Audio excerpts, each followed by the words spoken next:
আসসালামু আলাইকুম। আমি এখন আছি রত্নপুর এলাকায়। এদিকে রত্নপুরের রাস্তা দিয়ে বাজার যাচ্ছিলাম, হঠাৎ করে দেখতেছি আমার বড় ভাই কৃষি উদ্যোক্তা মোহাম্মদ ফারুক ভাই, উনি ওনার নিজ জমিনে দেখতেছি এখানে কি জানি করতেছে। চলুন আমরাও দেখে আসি ভাই কি করতেছে, বাকিটা ভাইয়ের মুখ থেকে শুনবো ইনশাল্লাহ। এখানে আমি অনেক কিছু দেখতে পাচ্ছি, মিষ্টি কুমড়া, মাশাল্লাহ। দেখুন নতুন লাগিয়েছে মনে হয়। হ্যাঁ, এটা হচ্ছে ক্ষীরা। দেখুন আমি ফারুক ভাইয়ের এখানে মিশ্র সবজি বাগানে এসে দেখতেছি আমাদের বাংলাদেশের গর্ব, বাংলাদেশ পুলিশ বাহিনীর সদস্য এই ভাইকে আপনারা চিনেন সবাই। দেখুন এই ভাই এসেছে আমার বড় ভাই ফারুক ভাইকে সহযোগিতা করার জন্য। উনি অলরেডি টমেটোর চারা রোপণ করতেছে। দেখুন ভাই আপনার চেহারা একটু দেখান দেখি, মাশাআল্লাহ নুরানি চেহারা, আমাদের বাংলাদেশের গর্ব, বাংলাদেশ পুলিশ সদস্য।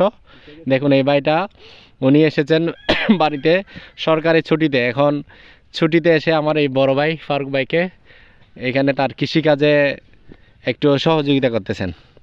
আসলে আমরা সবাই যদি এরকম নিজ নিজ জায়গা থেকে উদ্যোগ নিয়ে কৃষিকাজ করি তাহলে কৃষি নির্ভরশীল বাংলাদেশ দ্রুত এগিয়ে যাবে।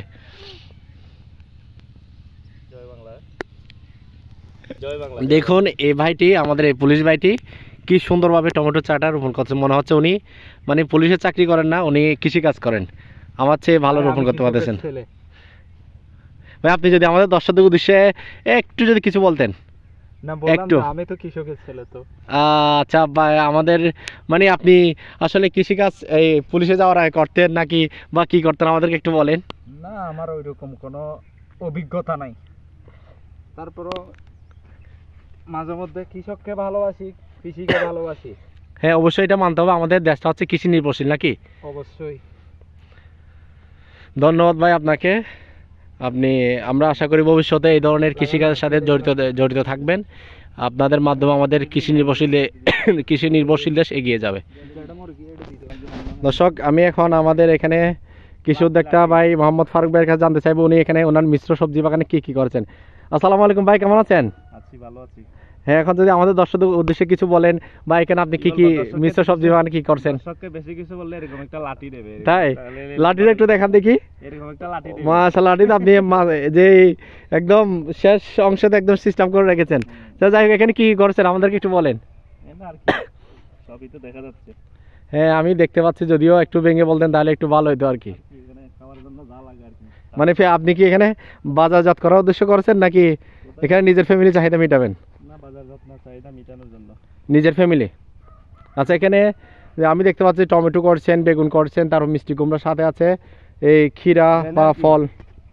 কৃষি অফিসারে কিছু দেন আর কি, সব কিনে নিতে হইছে। অবশ্যই আমাদেরকে বলেন বা আপনি। কৃষি অফিসারে দেয় না, কৃষি অফিসার ওই যারা দেয়, যারা লাখপতি, যাদের ইয়ে আছে তাদেরকে দিয়ে দেয়। অনেকে লাগায় না, এগুলো আবার দোকানে নিয়ে বিক্রি করে দেয়। ও আচ্ছা, ওদেরকে দেয়, এখানে দেয় না। এগুলা সব কিনা বীজ।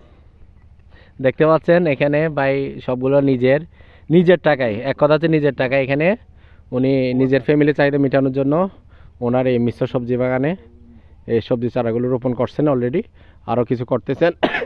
এখানে আমি এক কথা আপনাদেরকে যদি বলতে চাই, এখানে আমি দেখতে পাচ্ছি বেগুন চাষ, মিষ্টি কুমড়া চাষ, ফল চাষ, ক্ষীরা চাষ, তারপর আছে কাঁচামরিচ, আছে টমেটো।